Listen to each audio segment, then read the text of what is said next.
The Pinks are silent to Martin Romualdez and flood control corruption. I actually liked how Speaker Romualdez ran Congress. Hindi nyo makasuhan si Martin Romualdez. Makalilinis talaga yung pangalan ni Martin Romualdez kung wala siyang maharap. Talagang wala kasing malilink sa kanya sa BICAM or sa small committee. He was not silent. Hindi lang siya humarap himself. Anong issue? What do we think daw ba about the PGMN issue? Ako, ang sinasabi ko nga, hindi ko malaman kung bakit yung kapo ni Martin thinks na this is worth 300 million. Kasi una-una, I think there is a discrepancy between expectation and Reality. output. Expectation and reality. Kasi sinabi, ang ano nila is mastermind. 'Di ba ang sinabi din nung correct me if I'm wrong, sinabi din doon nung nagreklamo, yung representative ni Romualdez, palalabasin na siya ang mastermind ng flood control corruption. Okay. Ang tanong ko, yung PGMN video ba, was it about flood control? It's not. It's not about flood control. So malayo. So hindi ka mapipin down about flood control corruption because the video was not about flood control. What was the video about? The video was about the scandal of MOOE. So kami dito, ayaw man namin o sa gusto, yung MOOE na yan, it is legal, okay? And yung auditing yan, pirmahan lang yan. Pirmahan lang yan. And then that's it. Pirma lang yan ng congressman na, halimbawa, Congressman Joey, itong allotment mo for professional services, 10 million. Ang audit ko, yung pirma ng congressman na nakatanggap siya ng 10 million. Hindi ko na I take i-audit. their word for it. Oo, and take their word. Hindi ko na i-audit si Joey. Hindi nga yan sakop ng procurement eh. 'Di ba? Halimbawa, okay, ito lang ang pag sa gobyerno ang ating mga limit for consultant. Walang ganun. And then that's it. Ngayon, yung Martin Luther Fund, okay yung Martin Luther Fund na hashtag. The thing is, kay Martin ba napunta yung increase ng MOOE? Hindi nga, kasi nga, that is distributed among the congressman. Yes. For whatever reason. Kaya may naging malaking cut ba si Martin? Of course, because he was Speaker of the House. Ang Speaker, malaki talagang MOOE ng Speaker. Speaker ka eh. Hindi ba? Pag chairman ka ng committee, malaki din ang MOOE mo. Hindi ba? Pero, sasabihin na napunta lang to kay Martin, I think that is incorrect. Kaya nga, sindikato yung Congress. Yes. Yes, correct. Naghahati-hatian nila yung MOOE. Okay? At ang nagde-decide ng allocation niyan is Speaker. As Speaker, nagde-decide ng allocation o kung i-release ba yung sa'yo or whatever. Kaya nga, di ba si Duterte Youth, wala silang MOE. Yeah, correct. Lahat ng mga hindi nila mahawakan. Walang MOE. Yung party nga nila Rowena Guanzon, wala, di ba? Wala na silang MOE, hindi pa sila pinapasok sa Congress. Correct. Oo, kahit nanalo. Ayan. So, ganun ang eksena. MOE ang ganap dyan. Nakaloko si Richard Gomez, bumoto-boto ng yes. Ewan ko sa'yo, Richard. Wala kang bayag. So, ganun ang eksena ng buhay. And now, kung sasabihin mo na si Martin yung mastermind mo, na, okay, siya magpapalaki ng MOOE, hindi nga po pwedeng makalusot yun kung hindi aaprubahan ng presidente. Let me just give my 2 cents on the on the PGMN video, okay? As a social scientist, ang concern ko dito is really the how the power flows, Yun yung concern ko, yung ano yung daloy ng kapangyarihan dito sa mga nagaganap. Ayan. Okay? Because politics is power, okay? It's a study about how power flows through different agents. Ganyan. At least that's how I define it, no? First, I would just like to say, the video is very useful if you would like to inform your friends, your relative about the MOOE and how corrupt that system is. Share that video to everyone you know, okay? Because it's really very useful. I think CJ Hero did a good job in synthesizing all information about the MOOE. Saying that, okay, yun yung value ng video. Yung value ng video, it's a primer to understand what's going on in MOOE budget ng House of Representatives. Now, we had been talking about the ridiculousness of MOOE because PRRD in the first speech of PRRD, first maisog speech of PRRD said na na isa talaga sa mga pinaka-corrupt na institusyon ng Pilipinas is the House of Representatives. And of course, nakita nga natin na ganun nga. Sila nga talaga yung pinaka-corrupt. Simply because at that time kasi, they are talking about audit, resibo, ganyan, and things like that. Pagkatapos putang ina, MOOE pala ng House of Representative at saka ng Legislative. Wala palang resibo, liquidation via certification pala kayo pagdating sa MOOE ninyo. 'Di ba? So ngayon, yun yung malaking problema. And these people, these are the ones who analyze the budget, no? They are the ones who ask question, sila yung naglilimit, sila yung nagsasabi, prudent ba ang spending ninyo, ganyan-ganyan, mga ganong etso. Sila yung nagdidikta ng mga ganong bagay. So, it was just so unfair na kayo, taga-check kayo ng budget, pero sa kayo, sino nagche-check ng budget ninyo?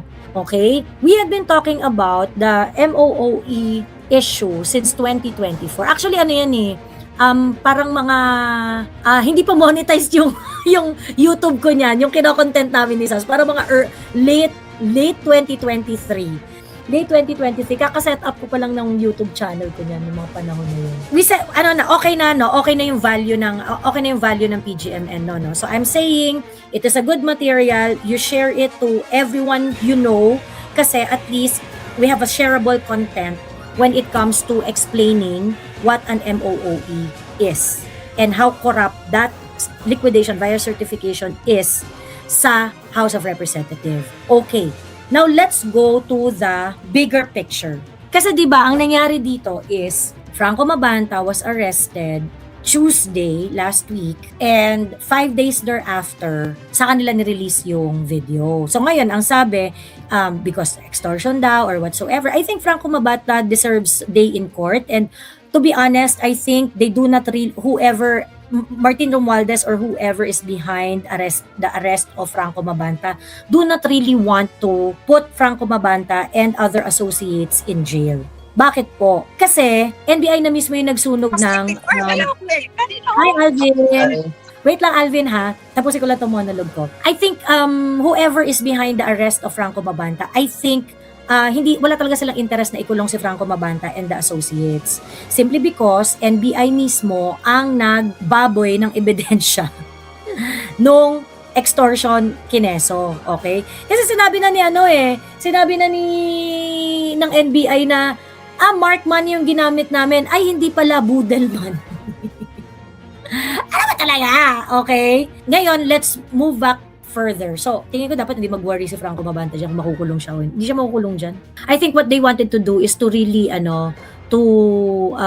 emasculate PGMN because PGMN is getting some traction, ganyan-ganyan. I think kung merong fault dito is why they overhype the video. Why did they wait for some time for the video to be released? Yun yung hindi ko gets, na parang bakit nag-intay pa kayo? Kung yan lang naman yung video, primer lang naman yung video na i-release ninyo. 'Di ba? Parang bakit pa kayo naghintay? Bakit pa pina-delay nyo pa? And things like that. So parang those are the questions that, 'di ba? Para saan? Ganon.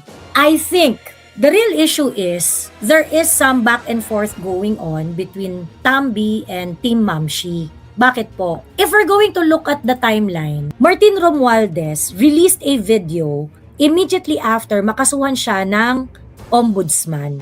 Sabi ni Martin, wala akong kinalaman sa flood control dahil hindi ako miyembro ng BICAM, hindi ako miyembro ng small committee. Okay, wala akong kinalaman sa deliberation ng mga ng mga flood control projects diyan kasi ang nasusunod diyan ay si Saldico at si Cheese Escudero. And kung meron mang korupsyon, the corruption will happen in the executive. So basically, what Martin Romualdez is saying is that everyone is corrupt except me.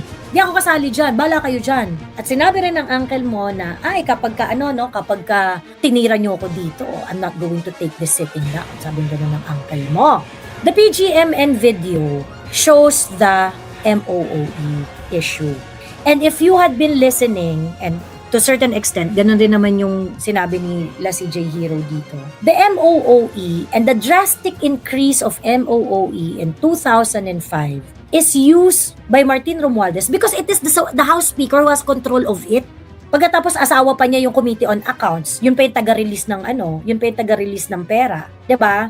The MOOE dahil hindi naman yan dahil liquidation via certification lang yan. It is the money that is being used in order to control the House of Representatives.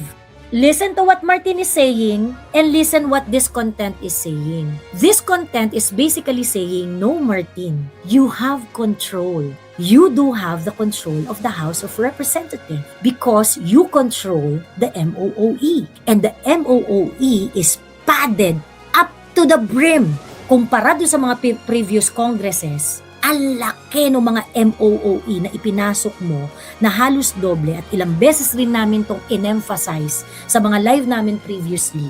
The MOOE is actually a tool of Martin Romualdez in order to control how the House of Representatives is going to be maneuvered.